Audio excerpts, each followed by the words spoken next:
নমস্কার বন্ধুরা, tasty table চ্যানেলে সকলকে স্বাগত। নিয়ে চলে এসেছি দারুণ স্বাদের একটি পনিরের রেসিপি। পনির খেতে যারা ভালোবাসেন তাদের জন্য রইল এই রেসিপিটি।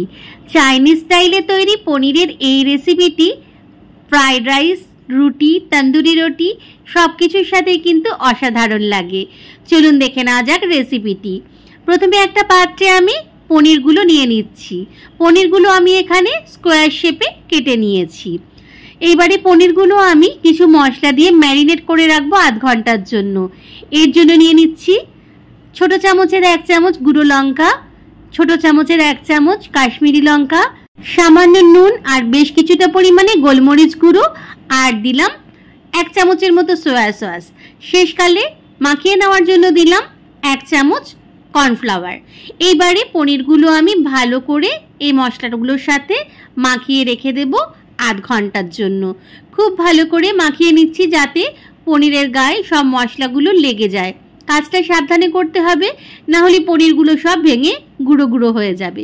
এই যে মাখানো আমার হয়ে গেছে, রেখে দিলাম আমি আধ ঘন্টার জন্য। আধ ঘন্টা পর এই যে ম্যারিনেট করা পনিরটা, এটা আমি এইবারে সাদা তেলে ফ্রাই করে নেব। সাদা তেল গরম করতে বসিয়ে দিয়েছিলাম। এর মধ্যে এক একটা পনিরের টুকরো নিয়ে দিয়ে দিচ্ছি কড়াইতে। গ্যাসের ফ্লেমটা একটু হাইতে করে আমি লাল লাল করে পনিরের টুকরোগুলো ভেজে নেব। উল্টে পাল্টে পনিরগুলো আমি ভেজে নিচ্ছি যাতে সব দিকটাই বেশ সুন্দর লাল হয়ে যায়। ভয় পাবেন না এটা দেখে যে বেশি লাল হয়ে গেছে বা কালো কালো লাগছে বলে। কাশ্মীরি লঙ্কার গুঁড়ো দেওয়ার জন্য রংটা এরকম হচ্ছে। ভালো করে লাল লাল করে ভেজে নিয়ে তুলে রাখছি আমি একটা পাত্রে। প্রথম ব্যাচে পনিরগুলো তুলে নিচ্ছি, একটা পাত্রে রেখে দিচ্ছি। আরও কিছুটা ম্যারিনেট করা পনির আছে, এটা আমি সেকেন্ড ব্যাচে এবারে ভেজে নেব। এই পনিরগুলো সুন্দর ভাজা হয়ে গেছে, তুলে রাখছি ওই পাত্রেই। লাল লাল করে ভাজা হলেও পনিরগুলো কিন্তু নরমই থাকে, ভয় পাবেন না যে শক্ত হয়ে যাবে বলে। যেহেতু কোট করা আছে পনিরগুলো, সেগুলো নরমই থাকে সেই জন্যে। এই যে সুন্দর করে সব ভাজা হয়ে গেছে, এবার চলে যাচ্ছি মূল রান্নায়। অন্য ফ্রাইং প্যানে আমি অল্প একটু সাদা তেল দিয়েছি, তাতে দিয়ে দিলাম আদা, রসুন আর কাঁচা লঙ্কা কুচি। যেহেতু চাইনিজ স্টাইলে পনিরটা বানাচ্ছি তাই রসুনটা একটু বেশি করে দিয়েছি, আদাটা একটু কম দিয়েছি। একটু নেড়ে চেড়ে নিয়েই এর মধ্যে দিয়ে দিলাম চৌকো করে কাটা পেঁয়াজ আর ক্যাপসিকাম। আদা রসুনটা কিন্তু খুব বেশিক্ষণ ভাজার দরকার নেই, একটু নেড়ে নিয়েই পেঁয়াজ আর ক্যাপসিকামটা দিয়ে দিলাম। একটা টমেটো, এটাও আমি স্কোয়ার শেপে কেটে নিয়েছি।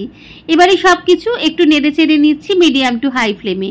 তারপরে এর মধ্যে দিয়ে দিলাম ছোট চামচের 1 চামচ এমনি লঙ্কার গুঁড়ো, পরিমাণ মতো নুন, আর দিলাম 1 চামচ কাশ্মীরি লঙ্কার গুঁড়ো। খুব ভালো করে একবার নেড়ে চেড়ে নিচ্ছি, সব কিছু মিশিয়ে নিচ্ছি মিডিয়াম টু হাই ফ্লেমে। এইবারে দিয়ে দেবো এতে সসগুলো। যেহেতু চাইনিজ রান্না সেহেতু সসের পরিমাণ একটু বেশি করেই করব। প্রথমে দিয়ে দেব বেশ কিছুটা টমেটো পিউরি বা টমেটো কেচাপ বা টমেটো সস। তারপরে দেব এর মধ্যে রেড চিলি সস, এটা আমি একটু অল্প করেই দিয়েছি, নইলে বেশি ঝাল হয়ে যাবে। দিলাম আর একটু সয়া সস। এর সাথে দিয়ে দিলাম একটু বেশি করে গোলমরিচ গুঁড়ো। সাথে টেস্টটা ব্যালেন্স করার জন্য দিলাম অল্প চিনি। এক্ষেত্রে আপনারা মধুর ব্যবহারও করতে পারেন।